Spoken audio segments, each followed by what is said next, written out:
Rajagambhiran sir வணக்கம். Rajagambhiran sir, நான் ஏதாவது கேட்கக்கூடாத கேள்வி இந்த லைவ்ல ஏதாவது கேட்டுறான் சார், எனக்கே ஒரு குற்ற உணர்ச்சி வருது.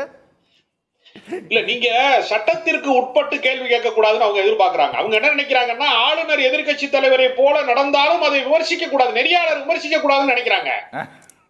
நாங்க விமர்சிப்பது மாதிரி நீங்க விமர்சிக்கிறீங்கன்னு நினைக்கிறாங்க. உண்மையிலேயே நீங்கள் சட்டத்துக்கு உட்பட்டு அரசியல் சாசனத்தினுடைய எல்லைக்கு உட்பட்ட ஆளுநர் நடந்து கொள்ள வேண்டும் என்கிற மாண்பை காப்பாற்றுகிற விதமாக அவர் ஏன் இல்லை என்று கேட்டா அவங்களுக்கு அது ரொம்ப பெரிய பிரச்சனையா இருக்கிறது. ஏனென்றால் அவர்கள் பேசுவது எல்லாமே அத்துமீறலாக இருக்கிறது, எல்லாமே சட்டத்துக்கு மீறிய விஷயமாக இருக்கிறது.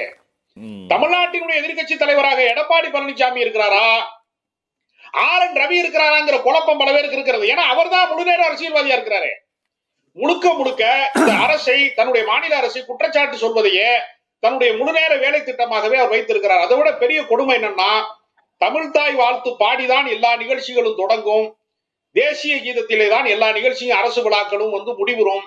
இதுதான் இங்கு காலங்காலமாக இருக்கக்கூடிய நடைமுறை. எத்தனையோ ஆளுநர்கள் தமிழ்நாட்டில் இருந்திருக்காரு. இவர் என்ன சொல்றாருன்னா, தமிழ்தாய் வாழ்த்துக்கு பதிலாக முதலில் ஏன் தேசிய கீதம் ஒழிக்கலைங்கிறார். நம்ம ஊர்ல ஜனகணமனை முதல்ல பாடுனா கலைஞ்சு போயிருவாங்க, கூட்டமே கலைஞ்சு போயிடும். விழா முடிவுற்றதாகத்தான் நமக்கு பழக்கம். அப்ப எல்லாவற்றும் தமிழ்தாய் வாழ்த்து பாடக்கூடாது என்று நேரடியாக சொல்லாமல் இவர் எப்படி தேசிய கீதத்தை பாடவில்லை என்று கேட்கிறார். அதே போல குதர்க்கமான வழிகளிலே ஏற்கனவே இவர் நாகாலாந்துல இருந்து மிகப்பெரிய அளவுல விரட்டப்பட்டவர், அங்கு மிகப்பெரிய இது மாதிரியான முரண்பாடுகளோடு அவர் நடந்து கொண்டிருக்கிறார். அதாவது பாஜக ஆளாத மாநிலங்களிலே பாஜகவை சேர்ந்த ஆளுநர்கள் இது போன்ற அத்துமீறல்களை, சட்ட மீறல்களை தொடர்ந்து செய்து வருகிறார்கள். தமிழர்களினுடைய வரிப்பணத்திலே வாழ்ந்து கொண்டு தமிழ்நாட்டுக்கு எதிராக மிகப்பெரிய துரோகத்தை இவர்கள் செய்து வருகிறார்கள்.